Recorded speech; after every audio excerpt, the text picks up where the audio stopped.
everybody, welcome back to the Dice Tower. My name is Zee Garcia. And I'm Camilla. Today we're taking a look at Thorgal, the board game. This is based on a graphic novel from many years ago, from what I understand, which is very popular around the world. I did not know of it here in the U.S., and I don't think it's as well known here in this part of the world, okay?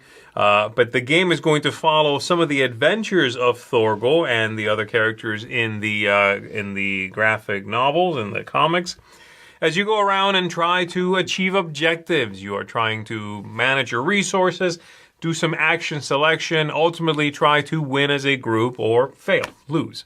Let me go ahead and show you how it works. There's a lot of moving parts in this, so this is not going to be comprehensive in any way. I'm just showing you a little bit of what's going on. We'll come on back after that. We'll tell you what we think of it.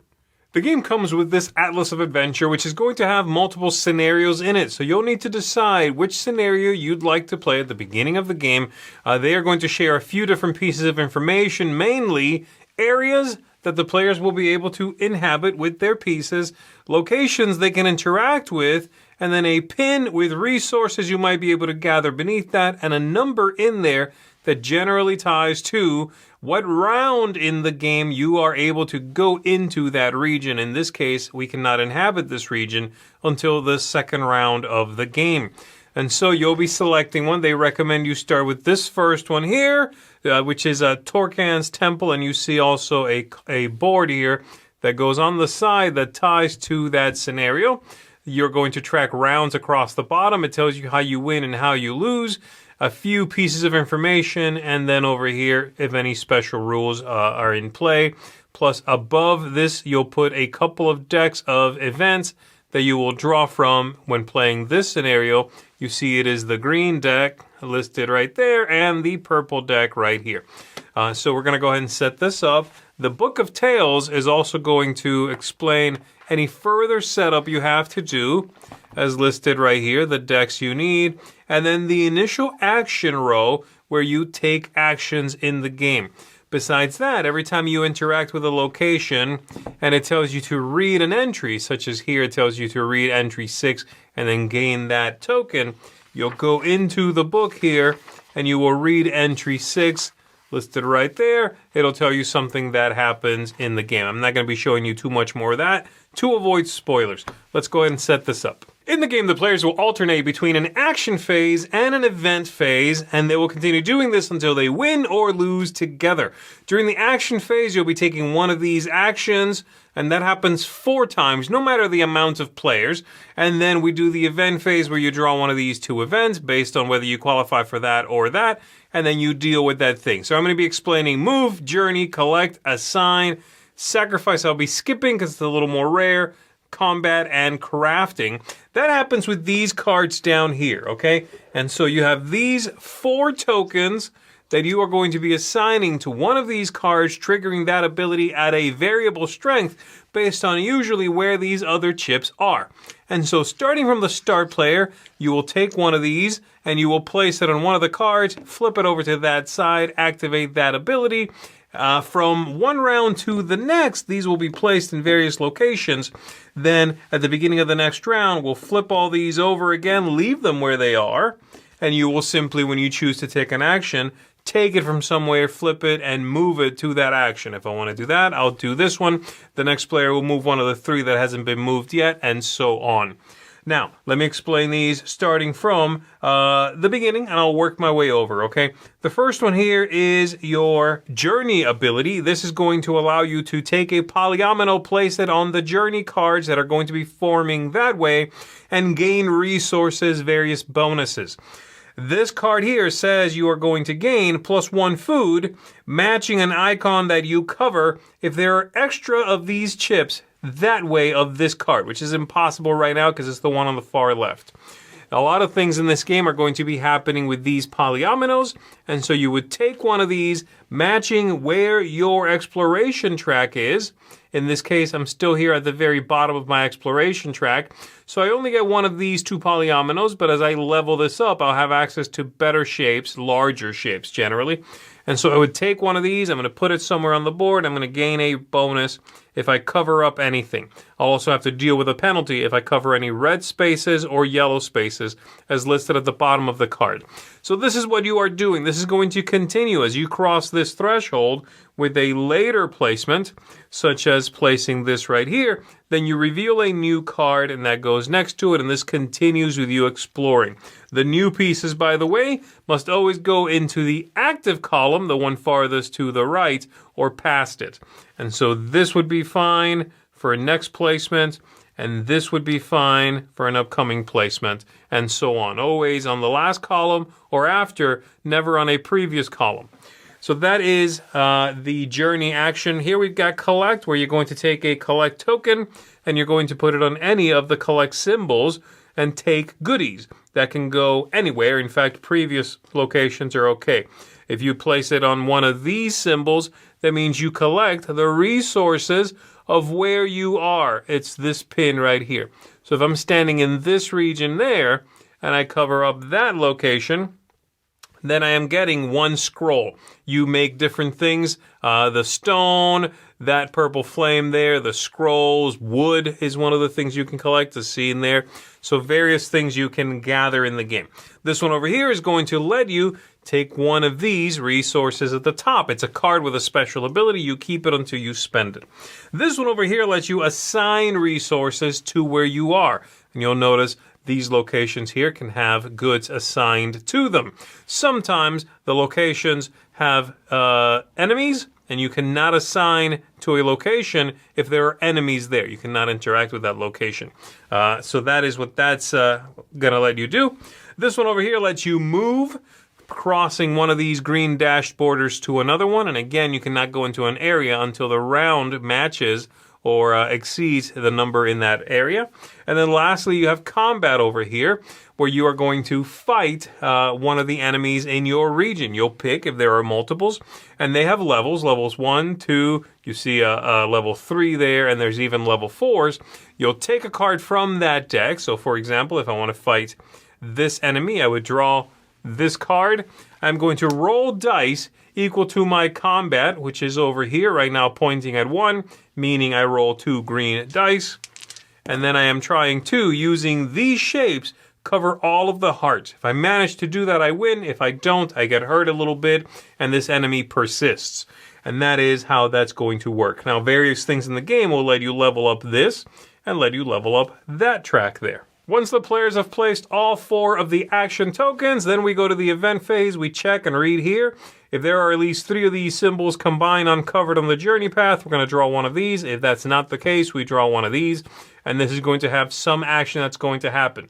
Place a token below an action. When placing a token below an action, you have to discard 1 stone for each used token to its left. And then down here it tells you something that happens during the next event phase, mainly resolving one of these bad things listed on the card, okay? So that's how that's going to happen. And then we go right back to the top where we ready all of these, and we do it again. And I'll point out once more, this symbol here means when you choose to activate that card, so if my first activation is placing this here, this says I am going to gain 1 wound to re-roll dice equal to the number of tokens that way, in this case, 2. So I can do that twice. Speaking of taking wounds, like I said, many things in this game are done with Polyominos. Traveling, attacking, but also taking wounds. Whenever you take wounds in this game, you have to place Polyominos into this grid right here. And if you ever cannot place one, which has to go adjacent to a previously placed one, by the way, then you perish and the game is lost. That's how the whole thing generally works. I'm glossing over quite a bit of it. But if you achieve one of your objectives, leading to an uprising or destroying the temple in this case, then you win. If you run out of time because the rounds have ended or somebody perishes, then you lose. So I know both you and I have been fans of the bigger games from Portal in the past. I'm thinking specifically of Robinson Crusoe. Yeah, that's one of my favorite games, yeah. Yeah, and I like it. I've cooled on it, but I know you like it quite a bit still. And I think in some ways this reminded me of that. Yeah, it definitely had the similar feels where you have goals and objectives and you're planning out where do you go to try to create what, sequencing your turns, and putting your eggs in a basket kind of thing is what it feels like. All right, we're going to try this strategy this time. And there's a lot of puzzly moments in the games, in both of them. You know, this idea of there's a lot of moving parts, there's a lot of spinning plates. You're hoping things come to fruition. To me, they're not from the same designers even. I believe Ignacy Trzewiczek, who runs Portal Games, is a developer on this game. He designed Robinson Crusoe, but they do feel in some ways like they have similar sensibilities. I think so, and I think if I had to kind of put this game, think of two ones that it feels like, or the feelings it evokes when you're playing, it'd be Robinson Crusoe and Legends of Andor. Because they're both going to be cooperative games where you feel like you have this story element to it, and you're going out and making your story and your adventure, but that's not actually how you're playing. You're playing a puzzle, and it's an efficiency puzzle of making choices, sticking with those choices and seeing them to the end and hopefully completing an objective. And I think that's hitting the nail on the head right there, that if you're someone who is intrigued by this game, it is important, I think, for your own enjoyment to know what you're getting into, basically. This is not, they even say it at the beginning of the rule, but they're like, this is not a choose-your-own-adventure game. Don't come in here thinking this is a choose-your-own-adventure game. This is a puzzle game. I think it's a puzzle game first and foremost. There's some story. You'll be reading from the Book of Tales there, and that's neat. They give you little blurbs as to what's happening, but that is supplementary material to what you are really doing in the game, which is very much being careful and meticulous with the action selection you are doing, and being like, I mean, you're up to here in water at all given times, thinking constantly, I'm supposed to do this in 8-9 rounds. How am I supposed to do this in 9 rounds? This is impossible. You might be able to barely scrape out and get it done, but you can't just sort of go, well, I wonder what's down there. I'm going to go look. Unless that's furthering your story, and your plan, I should say, you're probably going to lose. Like, those mistakes are very, very much punished in this game. I think so, and I think that's one thing that this game shines at, is knowing that it is a very punishing game. Yeah. Which means you have to figure out what you want to do, figure out how you're going to do it, and kind of stick with that plan. You know, so it's not what I would call a very tactical experience. It does feel more strategic, where, all right, let's talk about the story. What's our plan? Maybe something will happen and a story will unlock and you'll shift a little bit, but you don't really work on 2 or 3 things to see which one works. Right. You know, you do have to pick your path forward. Yeah. Now, mechanically, let's pivot and talk about that a little bit.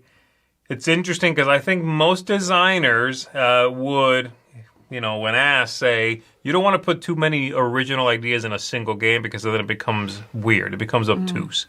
You want one original idea, something that's like your hook, and that's wrapped in familiar things. So that there's something that's like a shining beacon and the rest is like comfortable.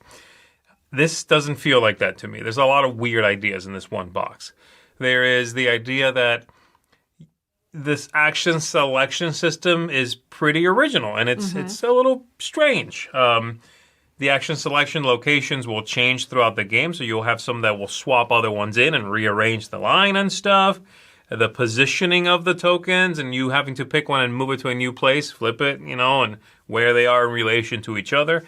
And then on top of that, the polyomino heart of this game, in which you're using these shapes to take wounds, to deal damage, to progress on the journey cards. On the journey. It's just very straight. You gotta like polyomino games if you want to like this game, and I don't think that's obvious from the outset. I agree that. I do think that there's a big polyomino part of this game because it is used in so many different things. Yeah. But I think with that, though, there are so many polyomino games that were already comfortable with that, so it doesn't feel to me as unique. It's a unique implementation of something we're comfortable with, but it's not like the action selection. I feel like that's very unique. That is kind of the standout to me that puts this game in a different category than almost anything else. Yeah. And I think it's just, again, my part of it is also, for me, in my head, I don't know if I can draw a relationship between Thorgal, this pseudo-Viking character and his stories and his, adventures, and these shapes, these polyomino shapes. It's a leap. Thematically, it's a leap, and My point being, you better like puzzle games. You better not be too attached to this theme.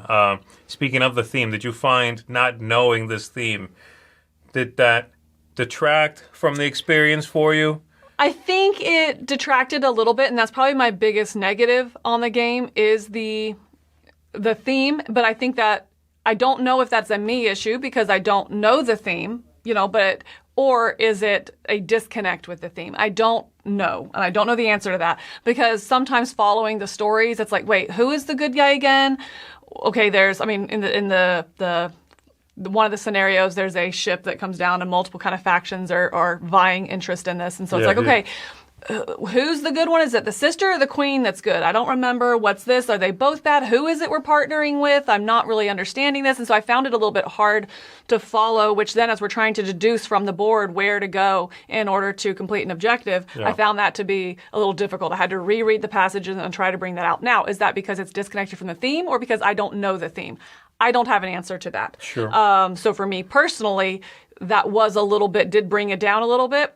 On the flip side of that, though, it did make me want to find out about the theme. I want to know the answer to that. I've gotten a copy of the comics, and I look forward to reading them to kind of pursue this. So in that way, it was a huge benefit because hopefully it's helping me discover something new, and intriguing me about this comic series. So it detracted, but that might just be me and my experience. Well, it's also, it inspired you to go seek out the source material. That's a win right there, I think. That means it's doing a good enough job that you're intrigued by the things that are happening. Yes, yeah. And I think this game does manage to give you a lot of moments of intrigue. It does intrigue you, what's going on. Why are we going here? Oh, no, a bad guy showed up there. Now I got to fight this guy. Oh, wait a second. They're dispersing because of an event you triggered. That kind of stuff is good. My biggest negative is that I do have a hard time sort of finding, based on any, whatever scenario I'm playing, I usually have a hard time sort of knowing where to hang my hat as far as, what does that mean? They're explaining to me this person is upset with Thorgal because of the thing you did when you showed up on my shores. And I'm like, okay, that's a great little piece of writing. I like that a lot. What does that mean? Do I go there or do I not go there? Is that going to upset him or alleviate our relationship? I don't, I have a hard time, therefore, reconciling the puzzle, the gameplay, the mechanisms, to the blurbs they are writing. Mm-hmm. Sometimes I have a hard time going, oh, this lines up with this. Got it. Okay, I see.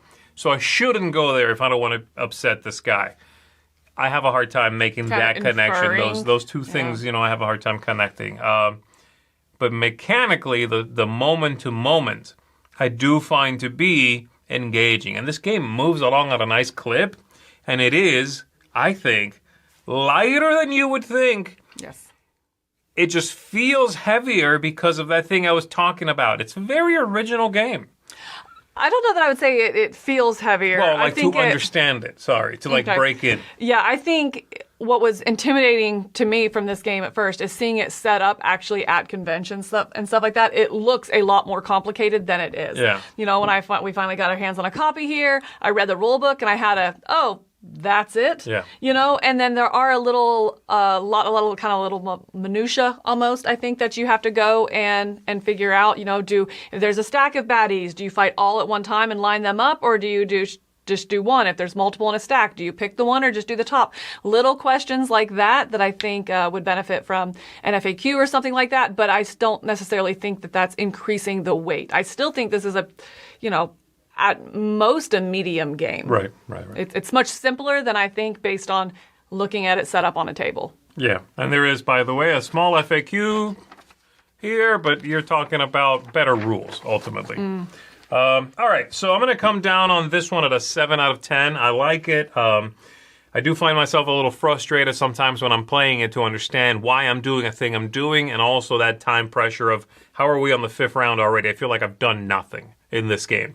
And then it still might win, mind you. It just has that feeling of, I'm running out of time. Same exact feeling I used to get, when I would play Robinson Crusoe sometimes. That feeling of, this is impossible. Who made this? Blah, blah, blah. It's well put together. It's well designed. I just have a hard time finding connective tissue between thematically why I'm doing something and mechanically how I'm doing that thing. But then I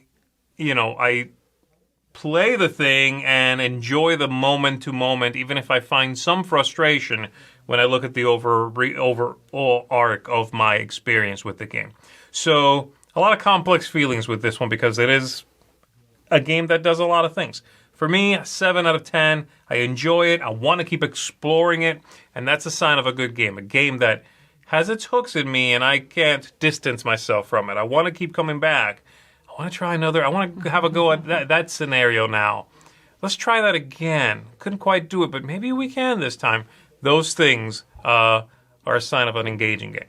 Yeah, I actually have a hard time picking a scenario to play when we pull this game out because I'm like, oh, that one sounds interesting. Oh, I like that. Oh, I want to try that again. To the credit of the game, I like this quite a bit more. I'm coming in at an 8.5, 8.5 on this, and I think that definitely has room to improve as I learn the theme, and I hope to be able to make those connections. Sure. I'm just not there, even after multiple plays of this. The game doesn't teach you the theme. Right. I feel like I think that you're going to need some background there in order to get that 9.5 that I think that this game could potentially be for me. But 8.5, absolutely, very much enjoy this puzzle. I'm really enjoying the world. I love the polyomino effect. I love how simple it is that there's these polyominoes and you're leveling up your character in different ways. That as you journey, you're going to get bigger polyominoes. The wounds you take are different size of polyominoes that you're trying to fit into your own little grid on your character board. I find that very engaging and intriguing just as you're trying to map it out. You're like, okay, well, that did take the wind out of me, but how can I place this together? I love all the little puzzles of this. I love the discovery as as you go and you further the story and stuff like that. I just find this very intriguing. I love what you're describing of how are we already on round 5? I love that tension. It does very much remind me of, like I said, Legends of Andor, very much reminds me of Robinson Crusoe. It has that tension. It has that there's no way that this is possible. Even Spirit Island in that, in the middle of the game where you're like, there's no way possible. And then you see that little shred of light and you're like, oh, wait, we could do this if we just focus our effort on this one thing. Right. I will say, I think that this is a 2-player only game, period. Any more than that, you always have 4 actions that you're going to be taking, like you saw in the overview there. So if you have more or less, those actions are just distributed differently. Right. And I think in a 4-player game, to only have 1 turn each round is very limp feeling, so I think in a 2-player game where you get 2 actions each round really leads to some strategic planning back and forth that I just find I'm extremely not even just engaged, but like engrossed in when I'm playing this game. Very much like it, an 8.5 for me. Well, there you go, folks. That is high praise indeed for Thorgal, the board game. That is a seal of excellence from us here at the Dice Tower. Thank you, everybody, for tuning in and checking this out with us. My name is Zee Garcia. And I'm Camilla. We'll see you on the next one. Go explore.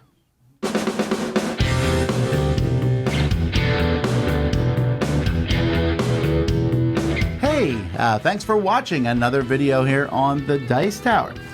We really appreciate you stopping by and checking our things out. Thanks so much for joining us today. And hey, if you really like what we're doing here at the Dice Tower, then there are different ways to support the Dice Tower. One of those ways is through Patreon. We have links in the description to this video, and we have links to lots of other things we do down there, so definitely check it out. But either way, we're glad you watched us. Tell your friends about the Dice Tower. Until next time, though, I'm Tom Vassell, and I hope you enjoyed this video.